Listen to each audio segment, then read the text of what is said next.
Great. So welcome everyone to our workshop on supporting our young people with low mood. And we are from the Psychology in Schools team, which is part of Norfolk and Suffolk NHS Foundation Trust. Perfect. So before we get into the kind of content of the workshop today, one of the things we just wanted to highlight is that this workshop today is part of our mental health and wellbeing parent carer workshop series. But we also have a kind of separate workshop series which runs alongside this, which is our childhood neurodivergence program, neurodiversity program. And that gives specific advice and guidance from parents and carers of neurodivergent children. So please, when you get the slides, so you'll be getting a copy of the slides and the recording as well as the resources, please use the QR code or the link to find out more. And the way you join is the same as you joined for this workshop. So just via following us, Psychology in Schools team on Eventbrite. So yeah, we just wanted to highlight this at the beginning, and we'll be coming back to our workshops at the end too. Great. Okay. So we just wanted to give you really a bit of an overview, a bit of a sense of what we're going to be covering in our workshop this afternoon. So we really do hope that you leave with a better understanding of low mood, so that it's something that all of us can experience and that it can fluctuate, and why that might be, and also thinking more specifically about why our teenagers are so vulnerable to developing low mood. That's going to be really relevant for those people that have joined us on Slido who all indicated that, yeah, it's kind of those teenage years that you're kind of coming with today. So we're going to be thinking about warning signs. So those red flags really to look out for, which might indicate that a young person might be struggling more with low mood and therefore might need some more support around that. And then in the second half, which Linda's going to kind of take you through, is thinking more about how you as parents and carers can support your young person with low mood. So just some things that we're going to be covering is sort of getting unhooked and really thinking about that kind of rumination, thinking about things over and over again and how we can support our young people to get unhooked. Going to be thinking about rewards and why they matter. And finally, connection and communication, which are so important.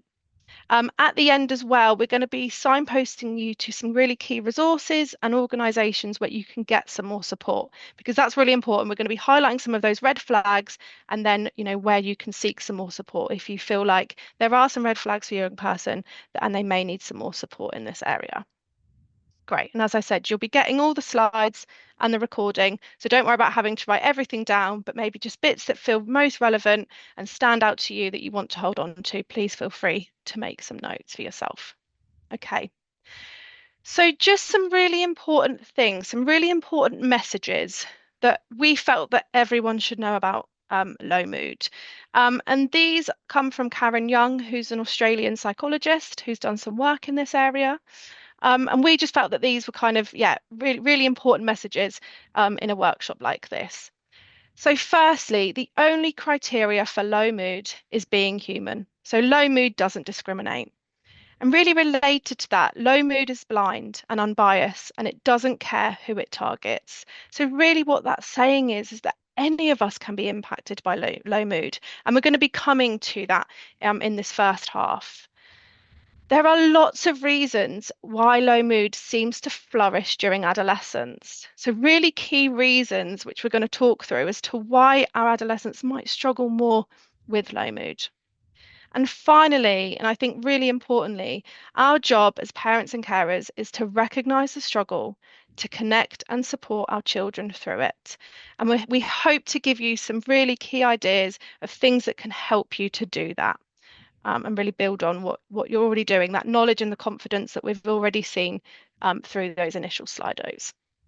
Okay, so we have another Slido here, and this is one where you can just write a response and you can put more than one response.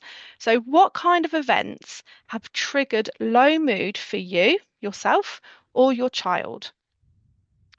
And this can be anything that comes to mind. Times in your life or your young person's life where your mood has been impacted. What's been going on? I can see people typing, which is good.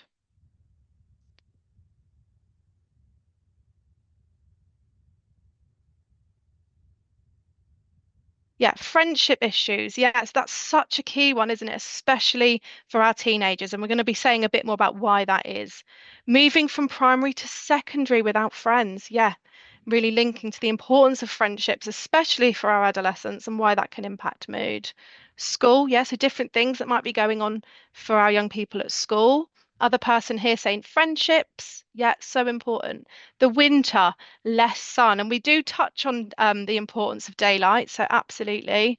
Yeah, less getting out and doing things. So, less of doing the things that are important to us can really impact our mood. And more isolation. Yes, that lack of connection can really impact our mood. Yeah, so wanting a boyfriend or a girlfriend and that kind of being more important as we move into our teenage years and the impact that can have if that hasn't yet happened. Identity issues, yes, there's so many changes for our young people around their identity during this time, and that can have such an impact on their mood as well. Okay. Thank you all so much um, for sharing those with us. Oh, and two more, sorry, have just come through. So yeah, appearance. So skin being spotty. So specific worries about appearance. And again, that kind of really linking to the importance of kind of friendships and being accepted by peers and how that can impact mood if you feel like that isn't the case. And putting pressure on themselves to being the best. Yes, that comparison to other people and the impact that that can have on mood as well. Yeah, thank you all so much. And, we're going to be touching on a lot of those areas in the workshop today. So it's really useful to get a sense of where you guys are at, but also perhaps for each other, hearing those similarities and things that people have shared, some of those themes as well, and knowing you're not alone in that. Okay, so we all have mental health. And this is again a really key message. So all of us, as we said, it doesn't discriminate. All of us experience low mood from time to time. And just and we all have mental health. And just like physical health, our mental health consists on a spectrum, and we can all move up and down that spectrum. Okay, so you can see that kind of curve on the slide here.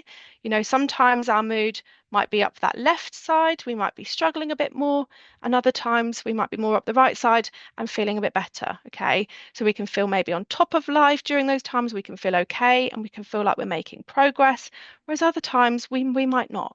Okay, so that's a really typical thing for us to kind of fluctuate over time, just like we do with our physical health. Okay. And actually, COVID pandemic is a really, important example of how our lives and the things that happen around us, circumstances we find ourselves in, can really impact our mood. Okay, because there was that lack of opportunity for social connection for so many of us during that time.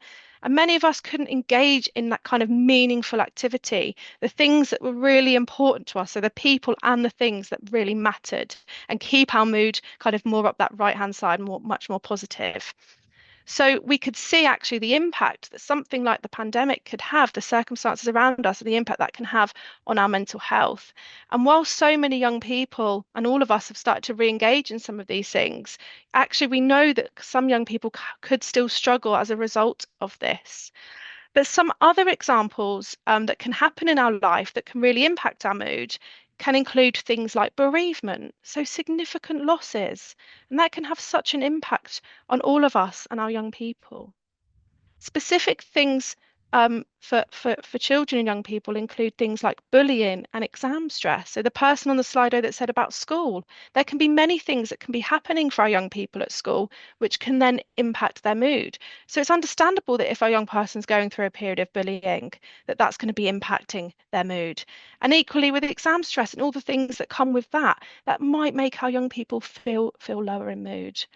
And also, as someone else kind of highlighted, school transitions. So that can be going from primary to secondary school, could be changing classes or changing schools for a different reason. Any kind of significant transition in our young people's lives, and indeed our lives, can really affect our mood. And actually, we know that when we see our children struggling, it can feel really scary for us. And we can feel really pulled in just to wanting to help and get that mood kind of back up that spectrum. And we feel like we need to do that really quickly. But what this slide is kind of reminding us all that it's important to first consider if their mood might be impacted by understandable challenges in their lives. Because what we know is that once those challenges are reduced, we've moved through that period, that mood will naturally lift. So it's just that reminder and holding that curve in mind to remember that mood can fluctuate, and particularly when we might be going through a difficult period. So really kind of being curious about what might be going on for our young people and just kind of waiting to see what might happen once that period have once they've moved through that period, and if their mood has kind of naturally lift with that kind of with that change. Okay. So, why are teenagers more vulnerable to low mood? So, we know from the research that it's very common for teenagers to kind of be more at that lower end of that spectrum that we just talked about. And there are many different reasons for this. So, we can't talk to all of them in loads of great detail, but I think just some of the important ones and significant ones to really be aware of. So this has already been highlighted by you on the Slido responses, but that huge change that comes with adolescence, and someone talked a bit about identity.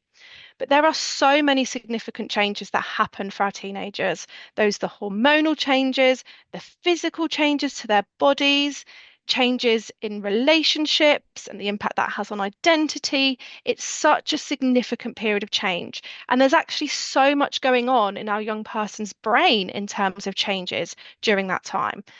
So, actually, we know, therefore, that life becomes much more complicated for our adolescents, and that just makes them much more vulnerable to low mood. We know that changes and transitions can impact all of us, and there are so many that happen for our adolescents. So, just being mindful of that. I talked briefly about some of those brain changes. So we know that the prefrontal cortex, which is this kind of part of our brain here at the front, which kind of sticks out a bit, that isn't developed in our young people until much, much later. So 25 years old and beyond, okay? And this part of our brain helps us to make good decisions. It helps us to problem solve, to regulate our emotions and regulate our impulses. And that is still very much developing for our young people. So their ability to do those things, and therefore the impact that has, is going to be really significant. So really just trying to bear that in mind when we see, some of the decisions maybe our young person's making, some of the things that they're doing, that actually part of their brain that's responsible enables them to do those things is actually still very much under construction. Okay. We've touched on this, but this can't be underestimated. Peer relationships are so much more important. And, everyone here with a teenager will know this. And being a teenager ourselves, I'm sure we remember. I look back at my high school days and think, gosh, I really cared about so many things that my peers cared about and, worried about what they thought about me. And that's a really, really typical and normal thing to happen in adolescence. So young people are so much more tuned in to how other people perceive them and what other people think of them. And this actually, from an evolutionary perspective, really makes sense. So if we go back to when we were cave people, there was safety in numbers. So we needed to be part of those groups. We needed our friends around us to literally be safe from those threats and those dangers that were around us. And that's still the case now. So if there are changes to peer groups, or if there's friendship issues, as some of you have highlighted, or young people start to feel excluded from their peers, then this is incredibly threatening to them. There's not that safety in numbers. And that in turn can really have an impact on our young person's low mood. So if that's happened for your young person, it's a really normal thing to happen. Okay.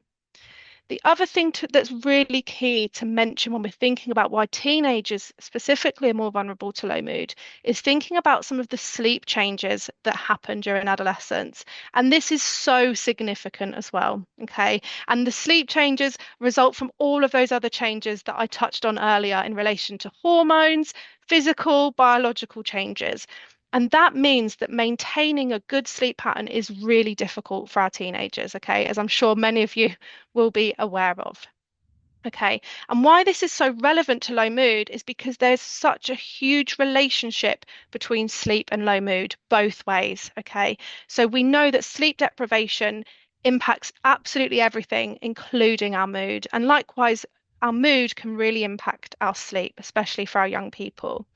So, what we've signposted you to here, because we can't go into loads more detail about sleep, is our sleep workshop. So, if you're recognizing that your young person is struggling a lot with their sleep and you think that might be having an impact on their mood, the link to that workshop recording, you can see here in the blue, supporting our children and adolescents with sleep, can be accessed when you get the slides. So, I'd really encourage you to give that a watch. And it talks a lot about why our teenagers in particular might be really struggling with their sleep.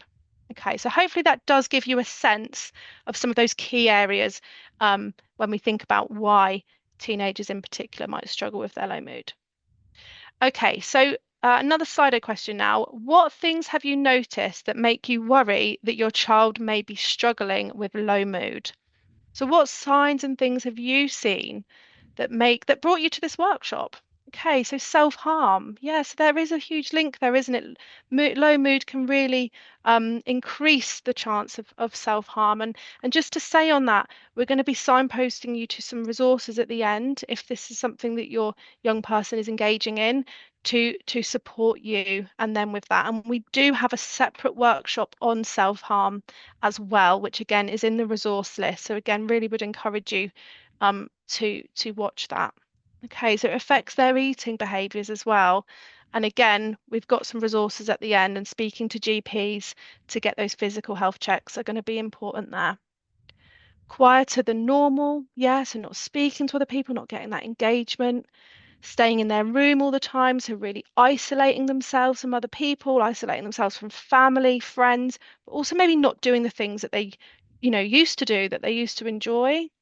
Paralyzing overwhelm with feelings and tasks to do. So, yeah, just being so paralyzed by those feelings and not being able to kind of initiate the tasks and things that they want to do. A lot of gaming, so it's like an escape. Yeah. So, again, spending a lot of time perhaps on their own in their room, doing that as a forms of escape that you think that's what's going on for them. And then not connecting with family too. Yeah. So, kind of a result of that, really, as well, can't it be? Doesn't seem to have a friendship group out of school, so really again impacting their friendships.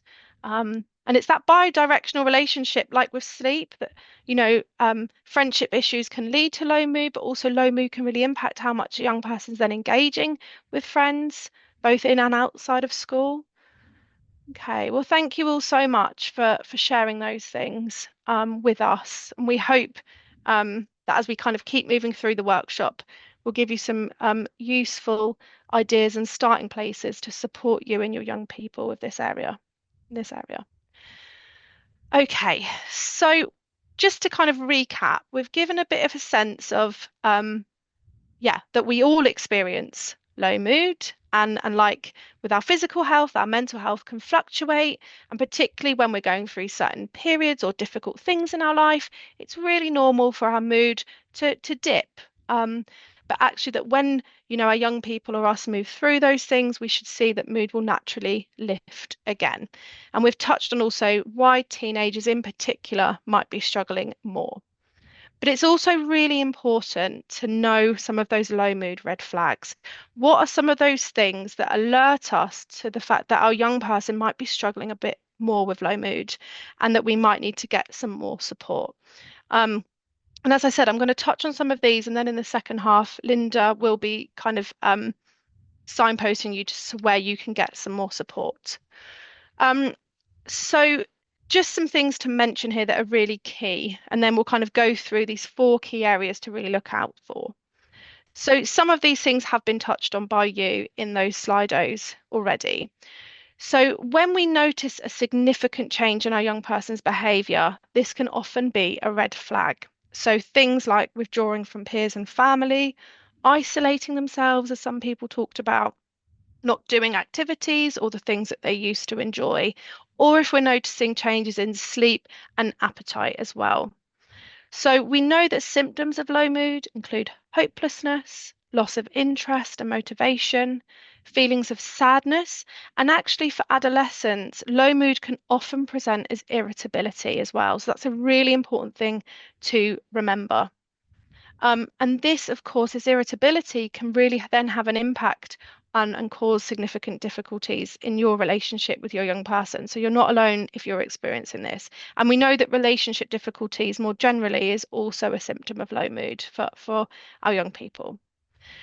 So, what's really key here is that when a young person is experiencing low mood for an extended period of time, so it's persistent, and you can see this significantly impacting on their day-to-day life, then this is a red flag that they might need more support. So, some of those really key things, those four things I mentioned to look out for. So the first is these symptoms happening in clusters. So if you're seeing lots of changes in behavior and those things, they might be um, withdrawing, there might be changes in their sleep and their appetite. Um, they might not be doing the things that they used to do, then that might be a bit of I think they might be struggling a bit more here if there's lots of things happening at once. Because some of those things in isolation might not mean that is a red flag. So the second thing is impact. So are these things preventing our young people from engaging in their lives in a way that's important and meaningful to them and that they're getting a sense of enjoyment and pleasure from? Okay. And if not, again, that might be a red flag to us. They're not doing the things that they used to enjoy or they want to be able to do. So someone there talked about that kind of that feeling of overwhelm. They can't start tasks that they want to do. Perhaps they can't get to school or see friends.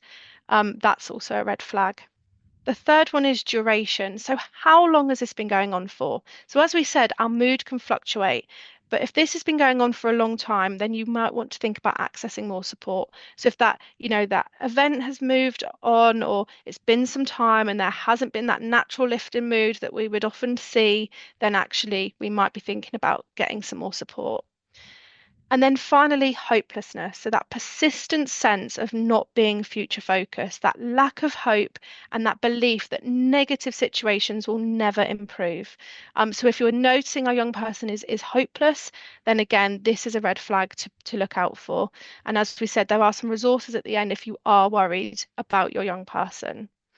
And we just want to acknowledge here that this might feel really difficult and really scary for you, especially if you're sat here now thinking, gosh, I'm noticing some red flags for my young person.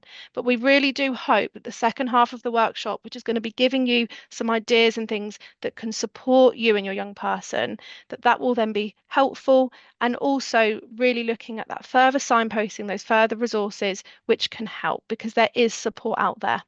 Okay, and that's why we really wanted to highlight some of these things and give you some advice on where you can get more support if you feel that you are noticing some of these red flags.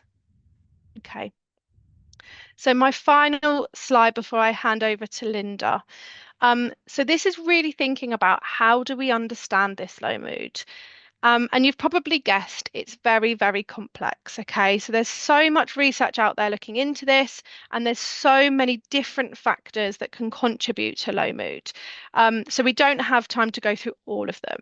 But one helpful idea that we really wanted to share with you today was that low mood being understood in the context of our stress response, so that fight, flight, freeze response that you might have heard of, never having the opportunity to switch off. So that theory that the brain's fight flight circuit kind of gets stuck. So what we know about the stress cycle is that ordinarily we're exposed to a threat for a short period of time. That fight flight freeze response is activated. We then fight or flee or we freeze until that passes. The threat then passes and our bodies can then return to that kind of resting state. So they're not in that heightened state that they were when the threat was around and it's switched off and the body and brain can calm down. Okay. And this can be different to other stressful situations or experiences that our young people might be facing. So, for example, in the context of bereavements or bullying or those ongoing friendship issues where they're kind of unable to complete the stress cycle, it means that that stress cycle is constantly getting activated, reactivated all the time, and it's not switching off. So, what happens when our stress response remains active? We start to experience that hopelessness about the situation ever changing. We can feel like it's never ever going to pass, and that can then lead to that hopelessness and that withdrawal and those other things that we talked about. And of course, this is absolutely exhausting as well, emotionally and physically, because our bodies are constantly in that state of threat. Okay. And therefore, it makes sense that a young person might be experiencing low mood in these situations because it is so exhausting and they're not getting any opportunities for that rest. Okay, so not only is that stress response remaining active, but then due to that increased stress they're under, they stop then engaging in the things that would normally help them to manage and lift their mood. They're not getting the kind of pleasure and the meaning and enjoyment from things that they usually would, and then not getting that connection, which we know is a key factor in lifting our mood. Okay, and Linda's going to be talking a lot more about this and the cycles that we can get stuck into in the second half. But the last thing I wanted to leave you with is this anti-mood lifestyle by Dr. Stephen Ilardi. So there's lots of research into why this might happen, but he came up with this anti-mood lifestyle. And these are kind of strategies that have consistently improved low mood. So we just wanted to, end this first half with just some of those ideas because it really does feed then into the second half. So, firstly, movement. So, we know that moving our body, literally anything at all that gets us moving, really allows that stress response, those hormones that have built up because of that, to be released. It really can calm that stress response down. And we can be creative. It doesn't mean we have to then go for a 5 mile run. Any kind of movement whatsoever can be so, so helpful. Daylight. So someone mentioned daylight earlier on. So daylight is so important, much more tricky this time of year, we do know. But actually just getting outside just for 5 minutes a day can be really helpful because this helps set our sleep clock. And we talked about the importance of sleep in relation to low mood. Food also. So this is another area that he talks about. This is a huge area, the topic of food and low mood. But one of the things we just wanted to highlight is omega-3. So omega-3 can be found in salmon or walnuts. And that omega-3 really helps our brain to use serotonin, which is often called the kind of feel good or the happiness hormone. And that helps us to use that serotonin much more effectively, which is important for supporting all of us with low mood. So just a helpful piece of information to be aware of. Human connection.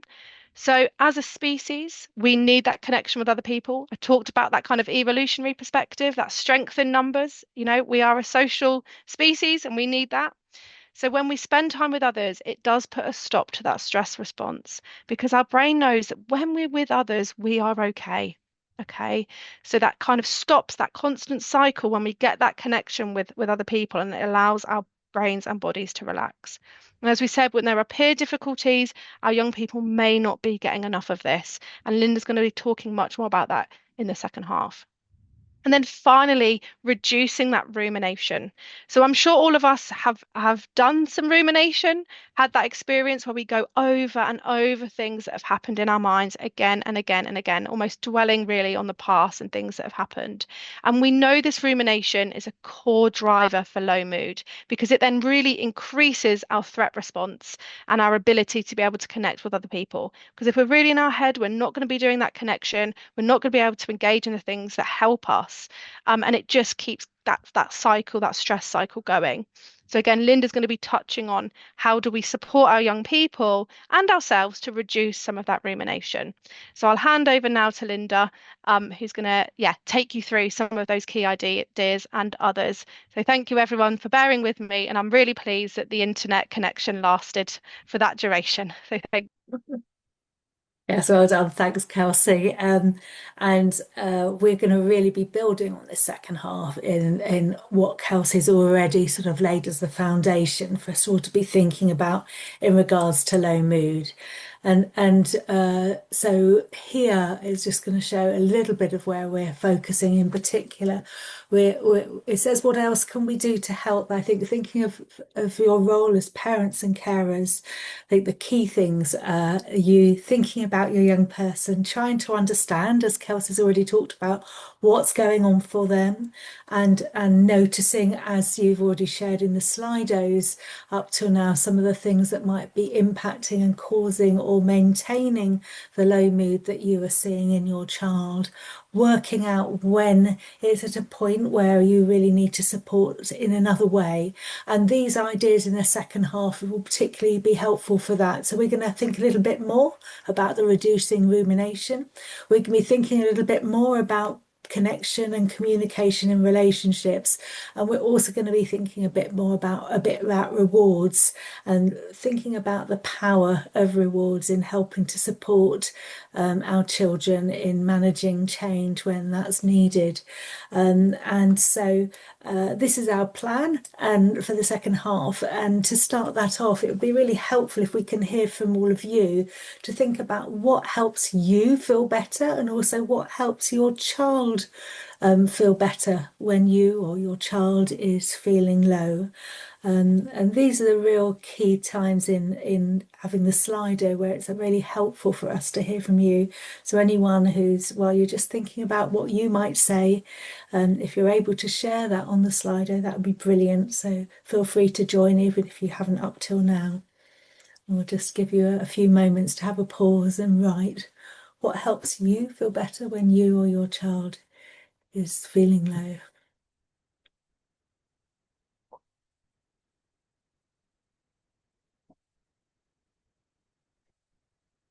Going to the gym helps us both. Okay, so exercise, maybe that's about exercise, maybe that's also about doing things together.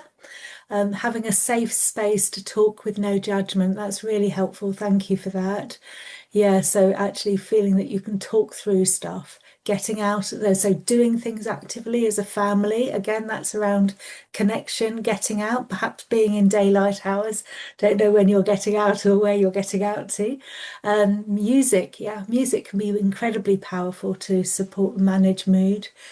Helping her tidy her room helps us both. Okay, so sometimes when there's overwhelm, particularly getting a bit of organization and clarity can feel really helpful. Again, I'm also thinking that's a doing activity that you're doing together. So you're supporting your child in that.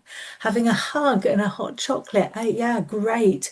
Coming together over a meal, visiting our new baby in the family. So again, you're talking about various things that you do together as two of you at least together, and perhaps that's with family or a shared interest or a shared pleasure.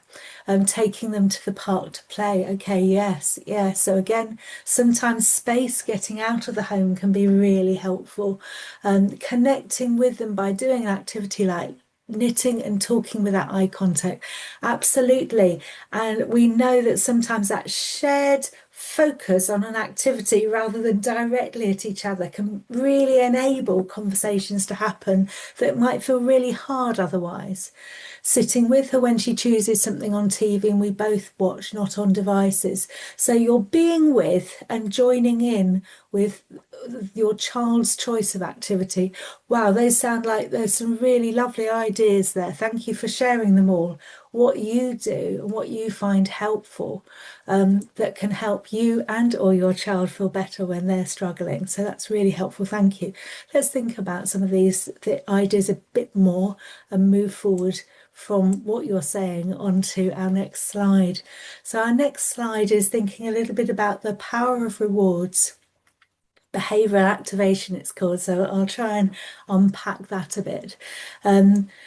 So rewards are essential because they help us all to manage our mood, the slide says. And as Kelsey's already mentioned, there's differences for adolescents that can impact them in terms of their mood. And also we know for adolescents that they can be more sensitive to rewards and especially social rewards. So research has shown that adolescents in particular value more as children get to adolescent years the reward of how their peers react and respond to them. So that sort of social side of things rather than perhaps other things. So this is really helpful to use that learning when we're thinking about how to support reward.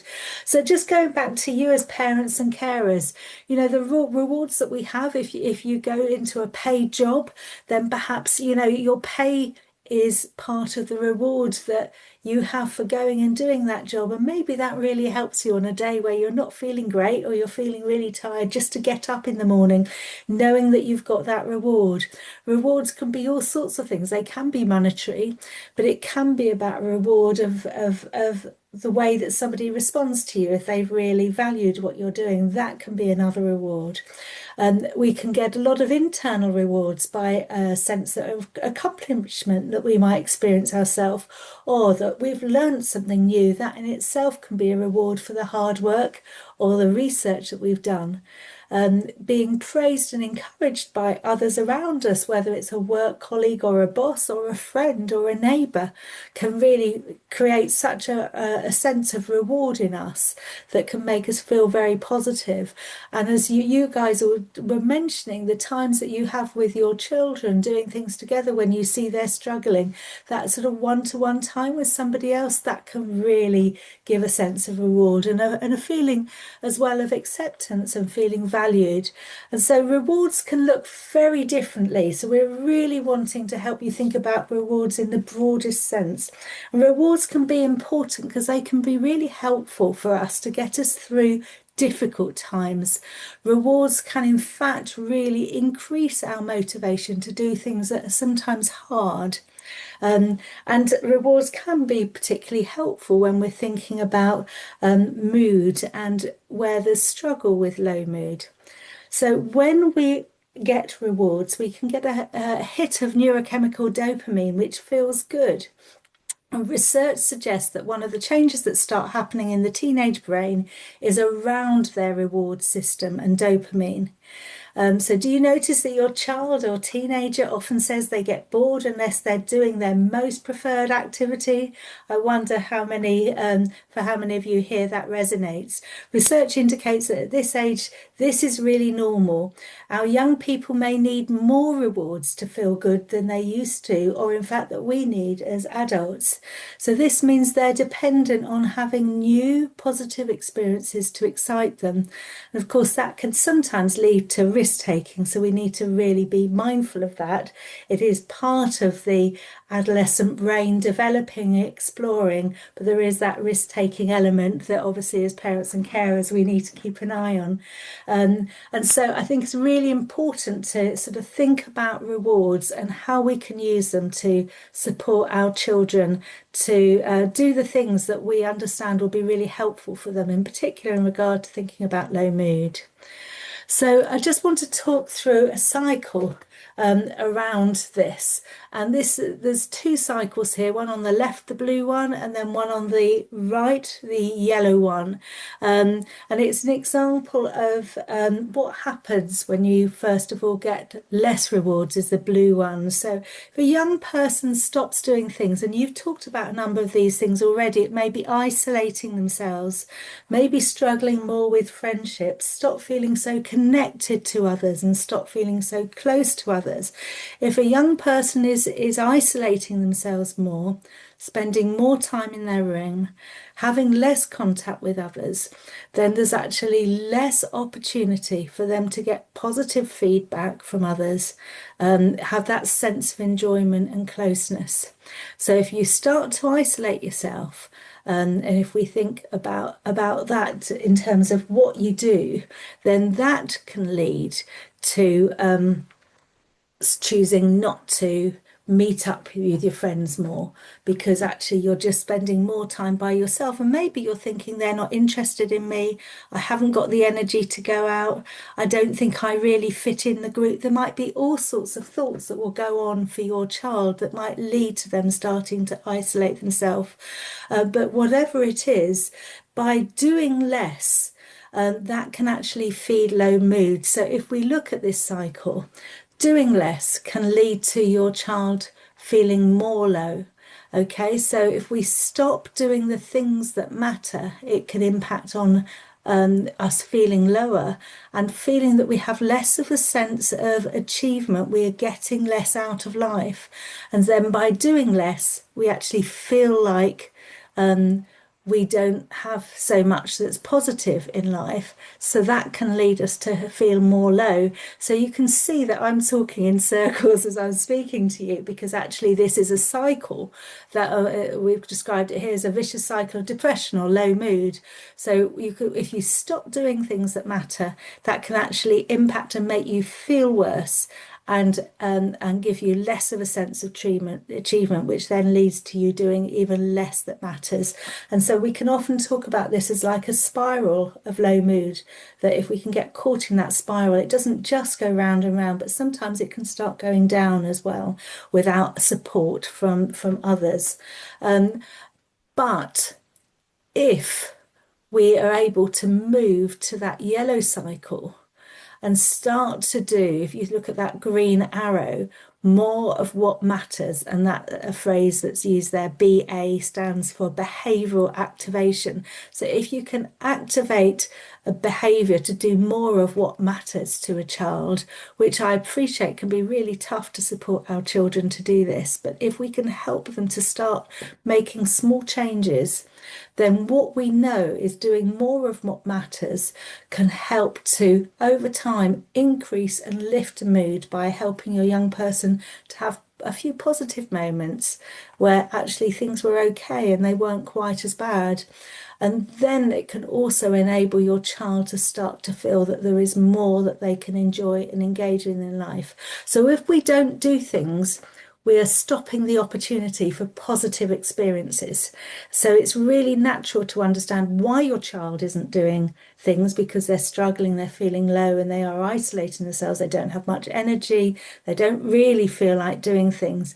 And I guess there's something really important about thinking about how can we help to our children to still do some of the things that we know matter, and will give them still opportunities for pleasure and enjoyment, even if they can feel quite momentary and short initially. Over time, keep doing those things will move your child out of that blue low cycle into a more positive cycle of activity. And that's when they will get the opportunities for all sorts of those rewards of social rewards, connection with others, and even moments of starting to feel good about themselves and possibilities that actually maybe they can manage that activity they used to do again. So I guess this is what we'd say is a really helpful thing to be aiming for when you're thinking about your child. But when you're thinking about what they do, what's really important is to identify what matters to your child, not what you feel would matter to you. Because sometimes as parents and carers, we can get the two muddled up.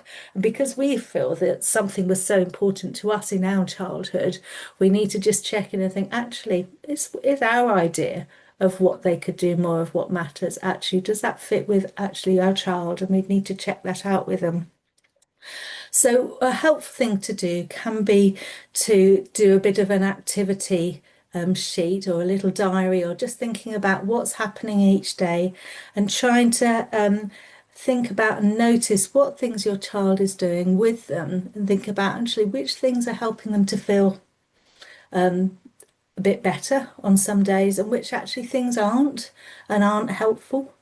So it's starting to spot which of the behaviours and things they're doing are actually could help lead them into this positive cycle of activity, this yellow cycle, and which are the things that are perhaps less helpful and you could try and encourage them to spend less time doing. Okay, so how do we support them in this process? It's really hard as parents and carers when we're seeing our children struggling and they're not seeming potentially very receptive to our support. And I guess what's really key is that we think about managing ourselves and our own well-being, which often isn't the priority as a parent and carer. We know people are thinking and putting their child always first. But what we also know, and Kelsey and I know from working with families, we can see that parents who are able to think a little bit about what do they need to build up their own sort of resource for their own way to be able to manage is really important, because then that helps those parents to really be able to focus and support their child with greater capacity because they've managed their own well-being. So there's definitely something about thinking about what things do you need for you so that you can respond in a way that you want to with your child and have the capacity to support them. And as parents, we are really well placed to be a source of rewards and practically support our young people to do what matters to them. So again, the important question is for our young people is what matters to you? So ask them that question and wait and think about what will be helpful for them and support them in thinking about this. And Shirley Reynolds on this slide talks about being waiting. So we know that our adolescents really value their autonomy, so it's really important to hold back sometimes, not automatically step in too quick. Work out what they need to try out and explore themselves and figure out, but remind them that we can be there supporting them. So I guess as if for those of you who've got adolescents, think about your role as parenting as moving perhaps from when they were children as a more directing role to as adolescents thinking about supporting your child in a more coaching role. So stepping back a bit more, enabling them to do a bit more, but also knowing when to intervene and guide. And obviously what we know is where there is low mood, sometimes you do need to intervene and guide a little bit more if they're really not feeling very receptive. But if you can use the idea of thinking a bit more about rewards to help with this, to help engage your child, that will be really helpful.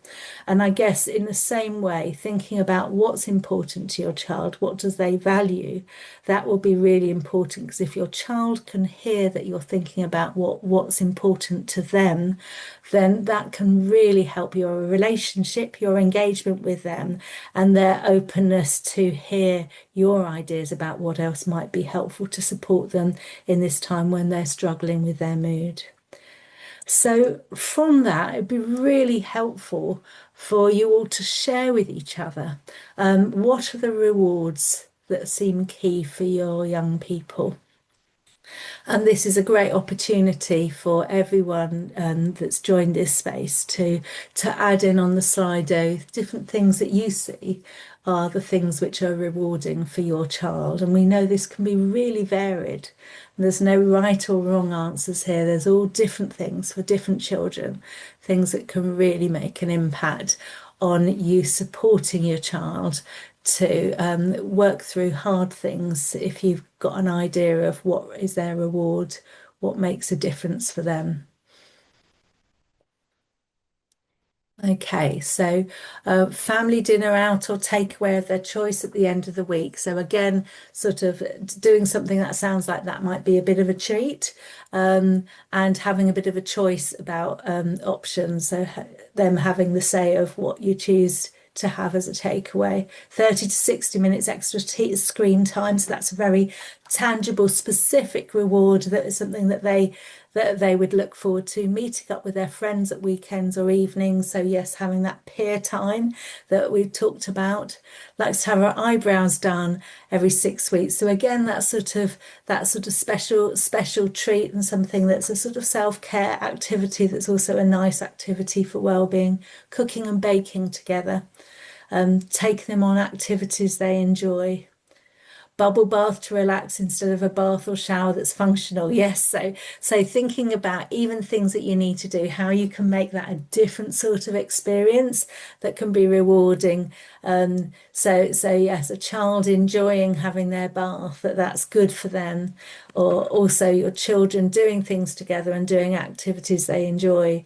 So yeah, the rewards can be really varied, and you've just shown that here on the Slido that it is a real mix of rewards from something very specific that sort of agreed to other more options around social opportunities or having space and maybe some downtime that perhaps a bubble bath that really creates.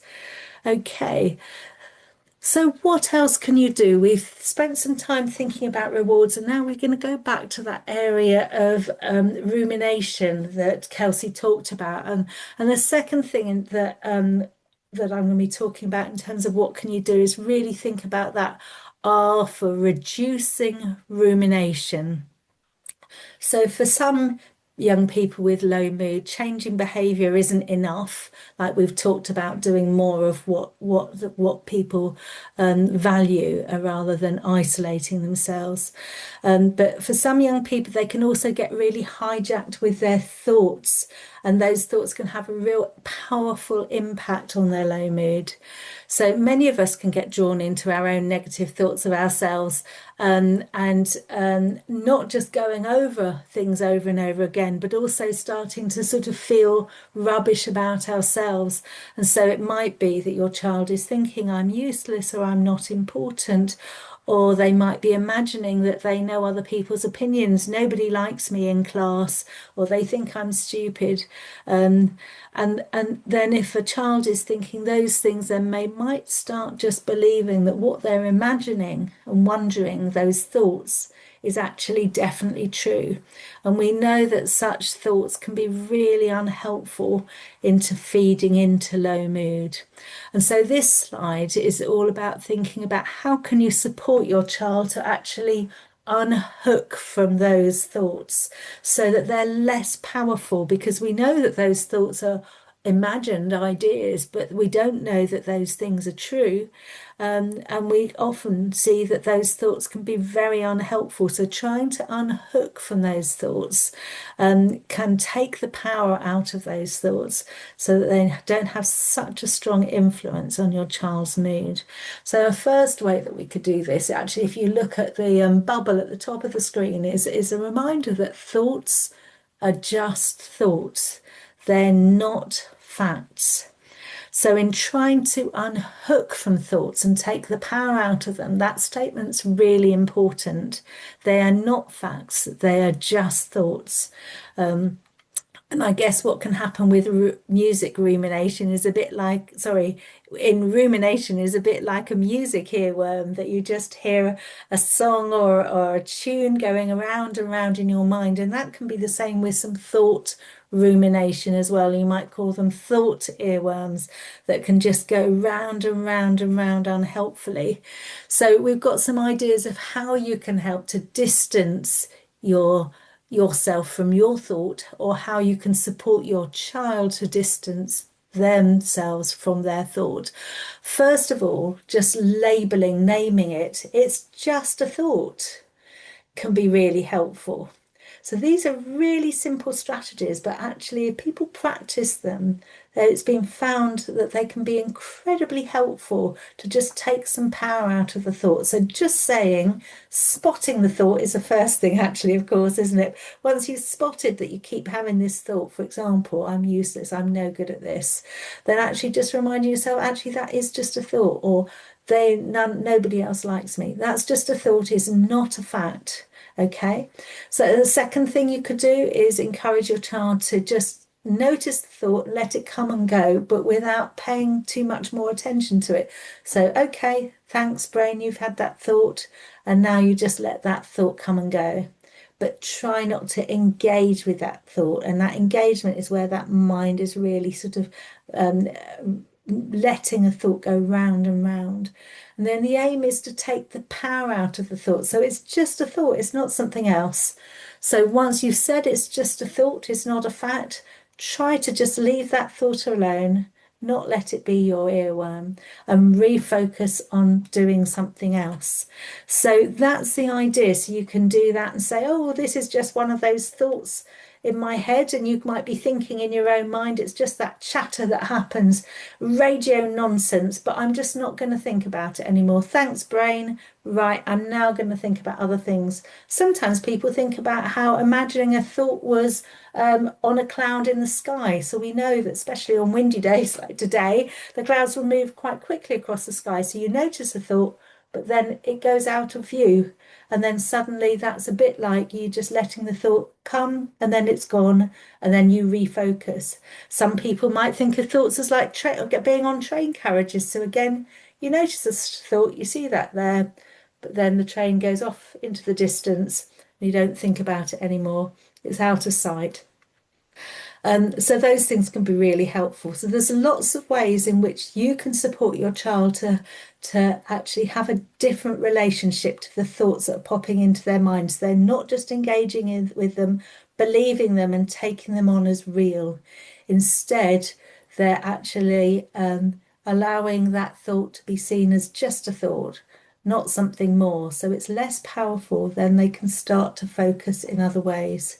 Other ways you can do this is imagine a fictional character. So imagine Dobby saying the words, I'm useless, I'm useless, I'm useless. Somehow putting on that silly voice, or whichever character might be relevant to your child, isn't something that you want it to happen persistently, but somehow hearing that almost creates a smile and in itself can take the power out of the thought. So the idea that I'm trying to explain in this slide, and Kelsey, feel free to chip in if I'm not doing the best job, but it's about trying to diffuse, take the power out of the thoughts so that they aren't having this extra impact on your child in terms of their low mood. It's not feeding in something extra at a cognitive level. Um, you might also think that your child has a thought, and maybe the thought is, they don't like me, nobody likes me. And actually, if that thoughts are very strong, can create very strong emotions. It's a powerful thought to have. So actually reducing that power by also just saying, you imagine that's thought on the screen. And now make it all in nice rainbow colours. Again, that also takes out some of the strength of what that message is. And then maybe imagine that thought shrinking and the words getting smaller and smaller on the screen in front of you. Again, those are all ways to try and say, let's do things. And sometimes visually imagining things in your own mind can be a really helpful way. You're focusing on the visual and not actually the words. So again, that takes some power away from the thought. You can imagine the thought moving around in sort of up and down across the screen and all the words getting jumbled. You're getting your child to focus more on that than actually thinking about the meaning of the thought. All these are ideas that are shown to be really helpful in actually addressing and reducing rumination by taking the power of some of the thoughts that can go on in our minds or in our children's minds. So I would really encourage you to have a go at some of those ideas. I've thrown a lot at you. And if you wanted to look something up about this, you might call it thought diffusion. That might be a helpful thing to look up, but just thoughts are just thoughts and not facts. That's the key thing to remember and to try and get that message across to your child in some fun and creative ways. Okay, the third area that I wanted to talk about a little bit more is relationships. So we've already talked about connection, and humans are hardwired for connection. When we connect with others, it deactivates the stress response because it signals to the brain that we are safe. Okay, so this is why connection's really important. This is why Dr. Steve Liardi talked about it. It's one of those key things that is important to think about in terms of things that can really help with low mood. And we're going to think about this in terms of sort of relationships, particularly. So, human connection, human relationship. Um, so, with our adolescents, Kelsey has talked about how with young people, low mood can often manifest itself in terms of irritability. And I'm guessing you probably all have examples of where that can be the case. And most young people are also really often struggling with lack of autonomy because this is the battle at this stage in their development as young people moving from childhood to adulthood, where they are trying to negotiate that how they get more independence and they will be pushing and maybe you as parents and carers will be saying, oh, hang on, hold back, we're not quite ready for this at this stage. But this sort of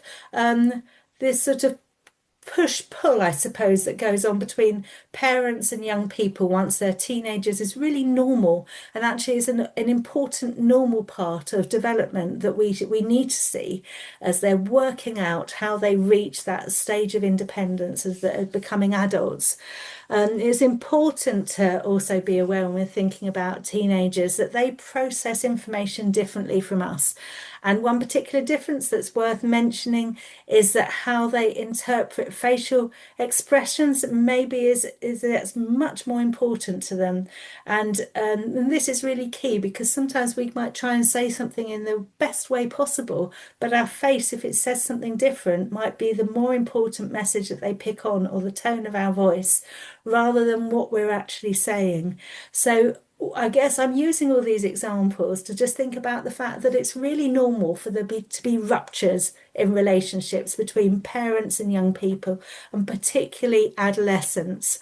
And so we just really want to think a little bit about that when we're thinking about relationships.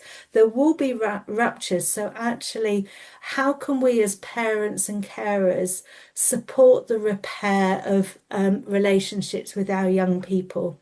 So we know that ruptures is normal, is a normal part of a relationship. But if we do not support the repair of that rupture, then that's creating a very difficult time, isn't it, for us and our children? We cannot, and they won't be receptive to having our support when they're feeling low. And in fact, difficulties in relationships, as you've already said right at the beginning, can impact on low mood beginning or being maintained. So I guess there's something really key for parents and carers to think about. How do we support repairing a relationship? Because it's really crucial that we have this relationship. So, how do we do this? Because we know that relationships are so important for having a good mood and managing when there's difficult mood. So we've got some helpful top tips really for you to think about as parents and carers with how you support maintaining a positive relationship and also addressing where there's been a rupture, a difficulty that you need to try and address. So these are some key things. Strike while the iron is cold. So it's the opposite to the typical phrase. This phrase here is strike while the iron's cold. So avoid having tricky conversations with your children and young people when they're in a reactive state. Yeah, it's so much better to step away if there's ruptures and arguments and take time to calm down. That might be you, it might be your child, it might be both of you that need to do that. But just because you're ready to speak after something's happened, it might not be that your child is yet ready. And we know that it's not productive to try and do any repairs or trying to work out misunderstandings when people aren't in the right place. If you try and do that when people are still in a reactive state, then you're much less likely to resolve any difficulty. You're in fact more likely to increase the problem and the challenge as a result. So this is so important. Secondly, we've got the phrase I statements here. What's all that about? I guess what we know is that the language we use when trying to particularly address and have difficult conversations is really important. Remember, we have to think about our tone and everything else, but of course we also need to think about what we say. And if we can say, I feel sad when you do this, rather than you are doing this and this is a problem, that automatically the latter one, you are, is quite a blaming statement, which again could just trigger a sort of reaction quite quickly. So if we can pull back and think about communicating with our child by saying how it makes us feel when they're doing something that feels difficult, or they're saying unkind words, or whatever is happening, then using the I statements is a way in which you're trying to help your child to you're communicating with them what's not feeling right, but in a way that's not blaming. So if they're not feeling blamed, they'll be more likely to be receptive to what you say. Okay, and then I've got something else here. Start with a positive statement, shows that you want to understand how they feel. So it might be, I know how much you want to meet with your friends and how hard it is. And that positive statement of saying that is making it clear where you're coming from in having the conversation. But it's also showing that you are trying to connect with them and understand their feelings. And they'll soon correct you, I'm sure, if you haven't got their feelings quite right. But that can be a really helpful way to start. when you're negotiating things and trying to work out ways forward, it's always helpful to have a few solutions in mind, and being a bit prepared in advance. I always found really helpful because I'm not always someone that can think really well in the moment. So actually having those ideas can help you have a starting point for finding some compromise so that you can both move forward in a situation where things have felt tricky. Now, be specific is another really good point. Low mood often makes it really difficult to think clearly, so it can helpful to be really clear and specific about what you're talking about with your young person. What is the difficulty, rather than identifying everything as difficult, even if in a moment that's how it feels to you. Focus on a specific issue to try and resolve and move forward on, just one at a time in order which feels manageable. And actually, whilst you might think, I really need this sorted, it might be that finding something a bit easier, that's less of a big issue, might be easier for your young person to make changes on first. Put yourself in their shoes. So be curious as to why they're behaving the way they're behaving, and try and think about what might be the feeling or underneath what's going on or what they're expressing. Again, thinking about what Kelsey said right at the beginning about irritability. You might see the irritability, but not really see what's going on underneath and understand or know until you ask them about and explore with them what are those thoughts, maybe what are they feeling about themselves that leading to this sort of reaction, or what's their experience been this day? Because I know you might try and ask, but they might not be telling you what's happened at school or whatever else. So that's often not particularly helpful phrase just to use more generally, but I know it comes from wanting to understand and support your child. So trying to help work out what are the questions I can ask. Is there been something that's been hard today, or what's a good thing that's happened today? To focus in a little bit more so you can understand a bit more that's going on for your child. And I guess the last thing in this slide is don't give up. We're not saying this is easy. We know it can be really hard supporting anyone where there's low mood. Sometimes our empathy as parents and carers may get switched off when we are feeling like we're getting nothing in return, and we keep trying and trying things. And I guess this is why we just wanted to give you a few key pointers to try and support you. I guess it's just really important to hold in mind that your young people are struggling with low mood, so that will be why they'll be irritable in the moment. Sometimes having that understanding and just telling ourselves that reminder can be enough to re-engage our empathy. Yeah.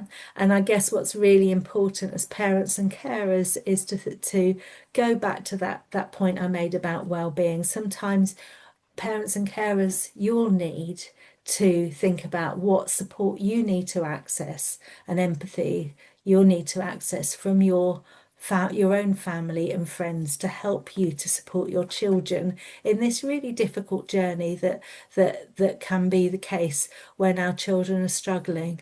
Kelsey and I have worked with a lot of young people with low mood, and we can see them at the points where they're really struggling, but we can see them also move forward and progress and come out of those episodes. So I guess what's really important to know is, there's no reason why you can't be supporting them, and with the right support from others, to come out of those difficult episodes, even though we appreciate it can feel really tough when you're in them in the moment.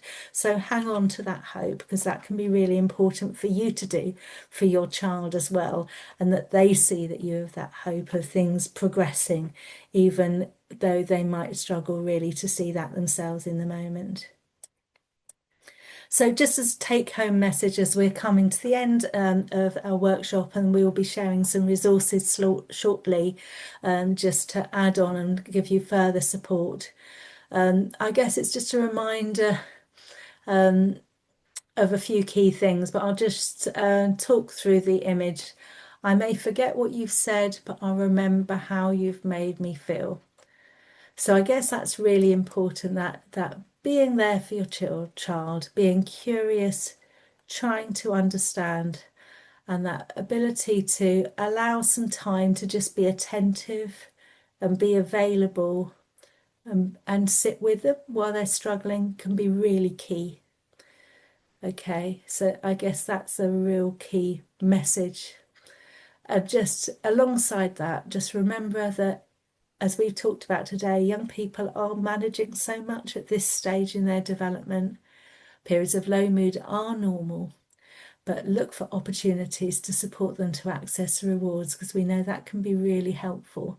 And the rewards that are important to them, but also those social rewards and other opportunities that can help them to start doing things if they have stopped doing things.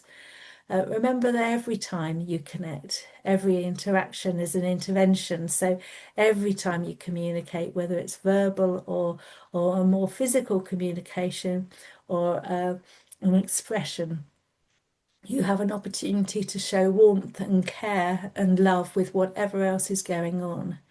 So do remember to look after yourselves, but also know that there are other resources and support out there for you if you feel that your child's at a stage where they need that support. So it will also be for them. So at this stage, we're just going to be talking through some of the resources as we come to the final stage of the workshop. Where children are in school, there's always a lot of support available in school, but it's often working out where you get that support from. And sometimes just a child is having some conversation with their form tutor can be all that might be needed. But schools also have pastoral support, heads of years. Some schools call them student support officers. So there is a range of support in school, and actually through school you can also access a school nursing team, who might also be a group that you might find helpful for getting some support for your child. There's Cooth at the bottom of the page, which offers free online counselling and wellbeing support for 11 to 25-year-olds in Norfolk and Suffolk. So you will get this link. You feel free to look up things separately around Cooth if you want to find out more, but that's a great provision. There's also the Emotional Wellbeing Hub.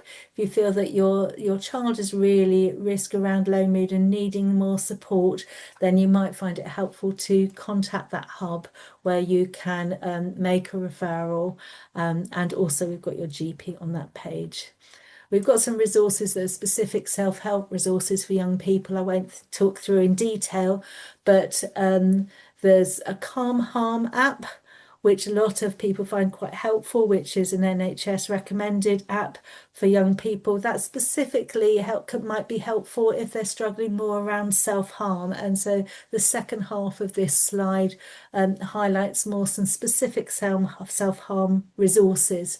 But there's also quite a lot of resources out there just thinking a little bit more specifically around low mood. And Mood Juice is a self-help guide that you might find helpful to use to support your young person, or just to get them to have a look at if they don't want to do with you. And I'll just highlight at the bottom of the page, Illumina is still available as an online course, I understand, if somebody is specifically struggling around self-harm and would benefit from a self-help group. So that's a few resources on that page. We've got some resources for parents and carers. There are lots of good websites out there, but obviously not all of them are good. So we just highlighted Young Minds has also a parent helpline, as well as lots of information around low mood on that website. Dr. Beth Mosley, who's part of our team, so she receives royalties for the books bought. She has written a book, Happy Families, How to Protect and Support Your Child's Mental Health. So some of you might be interested in that. Again, there's some specific guides around self-harm on this page, but at the bottom of the slide we've also got some links to specific mental health services for Suffolk and Norfolk, because these are the ones that we're commissioned to be offering, so we can only give those links. Obviously, if you're joined this workshop from somewhere else, do have a look to see what are the local links to accessing local mental health services if you feel that your child needs more support than you're able to offer or the school is. And lastly, we've got some key resources if you're especially worried about your young person and thinking in terms of crisis, that they need more crisis support. I just want to highlight option 2, the crisis support on the 111 phone number, and also Papyrus, which has a great website and a lot of very focused information and guidance for parents, carers, and young people where a young person is really feeling like their mental health is in crisis. And lastly, Kelsey mentioned earlier about the parent workshop that we run on understanding self-harm in children and adolescents. So you might find it helpful to look at that pre-recorded workshop to get more information there. Um, And here are the links to the whole range of workshops that are offered. We only mention a few different topics, but if you go to the website pages, there'll be so much more in terms of other topics that might feel particularly pertinent to you. We've got something on Recovery College, and Discovery College actually isn't happening at the moment. I should have taken that off, but Recovery College is suitable for 16 plus young people. So parents and carers can access this as well to look at things that can help support your own well-being if you find that helpful.